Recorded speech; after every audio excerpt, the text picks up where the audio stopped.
बिस्मिल्लाहिर्रहमानिर्रहीम। अस्सलाम वालेकुम डियर स्टूडेंट्स। हमने पहले लेक्चर में बेसिक्स ऑफ डायोड को डिस्कस किया जो हमारे सिलेबस का हिस्सा नहीं था। ये हमारे आज जो हम टॉपिक डिस्कस करने लगे हैं रेक्टिफिकेशन, ये हमारे सिलेबस का हिस्सा है। और लेकिन सवाल ये है कि आप क्यों पढ़ने लगे हैं। तो बेसिकली डायोड जो होता है उसका काम ही रेक्टिफिकेशन होता है। तो रेक्टिफिकेशन क्या होती है? Conversion of AC to DC, alternating current को डायरेक्ट करंट में कन्वर्ट करने के प्रोसेस को रेक्टिफिकेशन कहा जाता है। रेक्टिफिकेशन दो किस्म की होती है। समटाइम्स जो आपका एसी साइकिल होता है, जैसा कि आपको मैं यहाँ ड्रा कर दिया है मैंने, एसी साइकिल होता है। ये कभी कभी ऐसे होता है कि ये एसी साइकिल जो है इसको फुली आपने कन्वर्ट करना होता है। ये साइकिल है तो एसी टू डीसी में। सम टाइम ये होता है कि आप इसमें से हाफ़ को कन्वर्ट करते हैं। आज के इस लेक्चर में हम हाफ़ रेक्टिफिकेशन या हाफ़ वेव रेक्टिफिकेशन डिस्कस करेंगे। तो इसका मतलब ये हुआ कि हाफ़ वेव रेक्टिफिकेशन ये हुई कि हाफ़ वेव ऑफ एसी जो है will be converted into DC.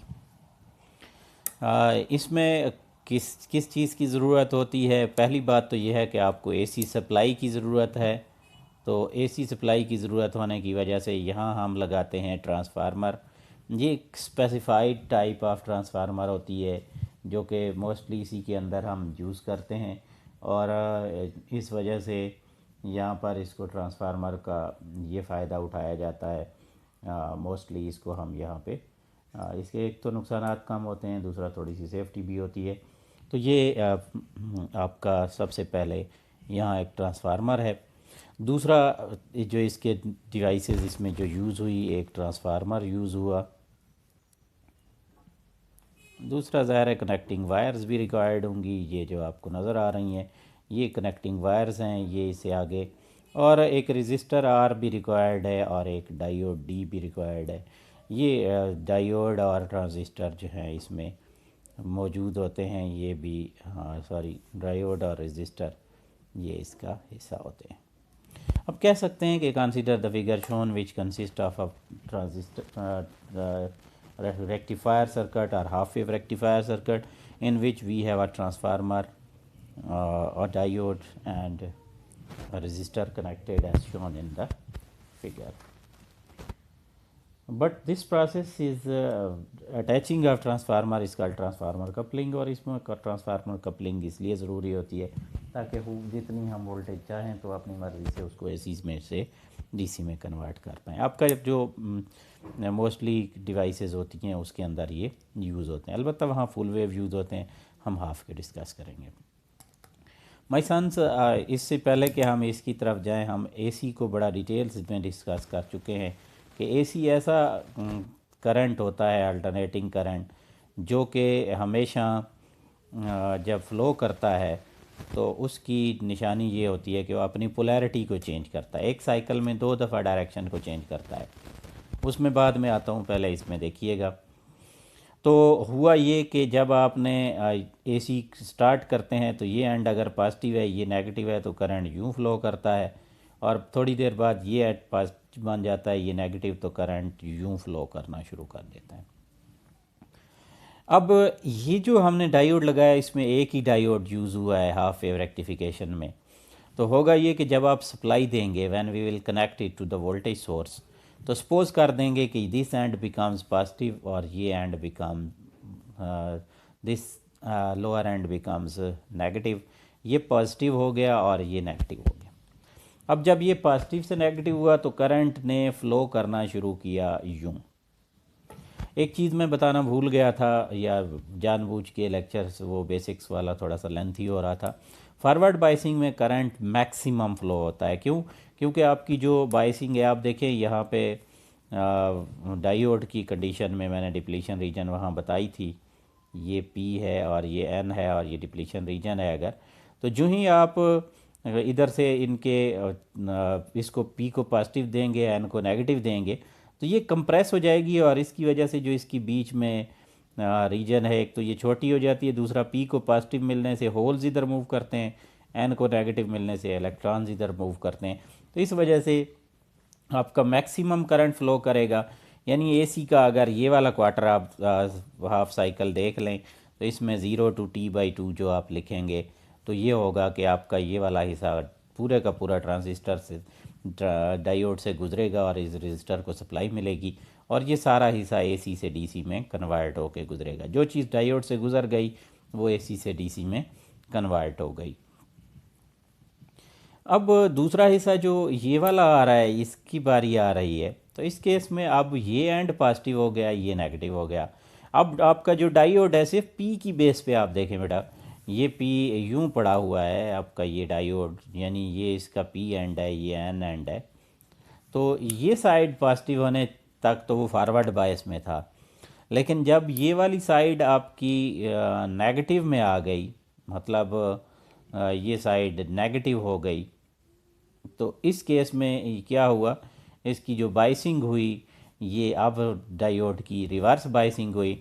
Reverse biasing में करंट फ्लो नहीं करेगा, इसलिए ये वाला हिस्सा इसका वोल्टेज का डिस्कनेक्ट, कोई करंट फ्लो नहीं करेगा, डायोड से करंट फ्लो नहीं करेगा, मतलब इस हिस्से में कोई एसी से डीसी में कन्वर्ट नहीं होगी। फिर नया साइकिल शुरू होगा, फिर ये वाला हिस्सा एसी से डीसी में कन्वर्ट होगा, फिर अगले साइकिल में फिर यही होगा कि ये वाला हिस्सा इसमें तो होगा लेकिन इसके अंदर ये लाइन यूं ही आएगी। तो इसका होगा ये कि हर एसी साइकिल के अंदर, हर फुल साइकिल के अंदर हाफ वेव ऑफ एसी जो होगी वो आपकी डीसी में कन्वर्ट होती रहेगी। फिर हमें क्या फ़ायदा होगा, हम इसको क्यों और किस शक्ल में यूज़ करेंगे, या इसकी जो है किस तरह से इसको हम चलाएंगे, या किस तरह से इसकी इफ़ेक्टिव वैल्यू हम करेंगे। तो हम इसको बहुत ज़्यादा जगहों पे यूज़ करेंगे, और जहाँ पे ये यूज़ होगा जिन जिन जगहों पे मोस्टली यहाँ हमें फ्लैशिंग चाहिए होगी, मतलब कुछ देर के लिए करंट मिलेगा, कुछ देर के लिए नहीं मिलेगा। अगर यहाँ बल्ब लगाओ तो वो 1 सेकंड में, सपोज़ अगर 50 वाट का सोर्स है तो वो ऑन ऑफ होगा, चीज़ ऑन ऑफ होगी, ब्लिंक करेगी, और इस तरह से आपका ये जो है एसी से डीसी में हाफ वेव ऑफ एसी जो है वो डीसी में कन्वर्ट होती रहेगी। Half wave of AC to DC convert होने का फ़ायदा क्या होगा, हमें सबसे बड़ा फ़ायदा ये होगा कि हमने जो चीज़ लोड यहाँ लगाया है वो हमें रिक्वायरमेंट, जो अपनी रिक्वायर्ड वैल्यू है उसको हम यहाँ से वो देते रहेंगे। तो इस समरी दोबारा बता देता हूँ बेटा, हाफ वेव में हाफ एसी की half value of AC is converted into DC. It can be made by transformer coupling by attaching a transformer with a diode and resistor as shown in the figure. Initially, as we know that the voltage source voltage cycle consists of two parts, 0 to T/2. This is called first half cycle. This is positive half cycle. In this case, this end becomes positive, this end becomes negative, and current flows from positive to negative, and maximum current flows to the diode, so this current will be converted into DC. For the next half cycle, that is 0 T/2 to T, in this case conversion will be lesser because no current will pass through it, in this case reverse biasing, and when it will be in the reverse biasing then current will be 0, and finally we will get no inverted voltage, or no inversion of voltage, or no conversion of voltage from AC to DC.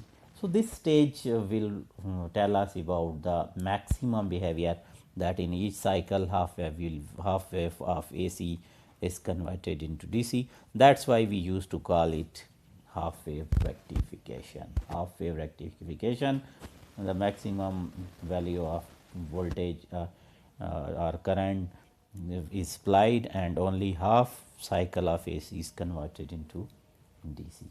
But here the next thing is that here is some important, this is PIV. इस साल का जो आपका paper था मैंने वो group में forward भी किया था। ये PIV से क्या मुराद है, यानी आपकी जो पीक इनवर्स वोल्टेज होगी वो मैक्सिमम होगी, मैक्सिमम के इक्वल होगी। ये हम डिस्कस बाद में कर लेंगे, अगर आपको चाहिए हो तो ग्रुप में इसमें डिस्कस करें। अलबत्ता ये PIV जो है इसको कहा जाता है पीक इनवर्स वोल्टेज। सिर्फ और सिर्फ ये MCQ में ये पूछा गया था कि PIV क्या मतलब होता है। तो ये PIV जो होती है पीक इनवर्स वोल्टेज होती है जब आपकी रिवर्स बाइसिंग और फॉरवर्ड बाइसिंग के केस में डिफरेंट केसेस चल रहे होते हैं। तो this is your lecture students. अगर आपको कोई इशू आ रहा है तो काइंडली हमसे कांटेक्ट में रहिए। एंड पे एक और चीज़ भी यहाँ क्लियर करूँगा, मुझे यहाँ थोड़ी सी डाउट फील हो रहा है। अगर किसी को ये नहीं समझ आई कि सर सवाल ये उठाएंगे आप कि सर ये बताएं कि आपने बाइसिंग तो बताई थी लेकिन आगे करंट के फ़्लो नहीं बताए थे जिस वजह से हमें इशू आ रहा था। ये P था, ये N था और इसको मैंने ये बड़ी बना दी है, बहुत छोटी सी होती है, डिप्लीशन रीजन है ये। तो मैंने कहा था कि हमारी जो फॉरवर्ड बाइसिंग होती है उसमें P को पॉजिटिव जोड़ा जाता है और N को जो है वो नेगेटिव से जोड़ा जाता है। अब मैंने P को पॉजिटिव से जब जोड़ूंगा बेटा तो P में होल्स होते हैं। क्या होते हैं? होल्स होते हैं। और N में इलेक्ट्रॉन्स होते हैं।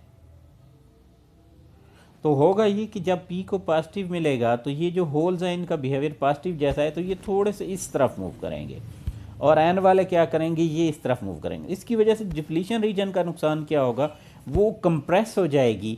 इसलिए MCQ में कभी पूछ ले कोई बाद में, या वैसे भी आपको आइडिया होना चाहिए कि डिप्लीशन रीजन फॉरवर्ड बाइसिंग में जो है हमेशा डिक्रीज़ होती है और करंट इसमें मैक्सिमम होता है, क्योंकि मेजॉरिटी चार्ज कैरियर जो हैं ये फ़्लो कराने जा रहे हैं, ये इधर लेके जाएगा, ये इधर लेके जाएगा। तो जब आप पॉजिटिव को पुश देंगे होल्स को तो इनकी वजह से मैक्सिमम करंट फ़्लो करेगा। इसलिए एक तो करंट मैक्सिमम होता है फॉरवर्ड बाइसिंग में, दूसरा डिप्लीशन रीजन का साइज़ कम हो जाता है। लो जी, फिर तो रिवर्स में ऐसा क्यों नहीं होता? रिवर्स में आप खुद ही देख लें ऐसा क्यों नहीं होता है। ये है बेटा कि हमारे पास एक P साइड है और ये N साइड है। P में मेजॉरिटी चार्ज कैरियर जो हैं वो होल्स हैं और N में ये डार्ट से जो मैं शो कर रहा हूँ यहाँ ये इलेक्ट्रॉन्स है।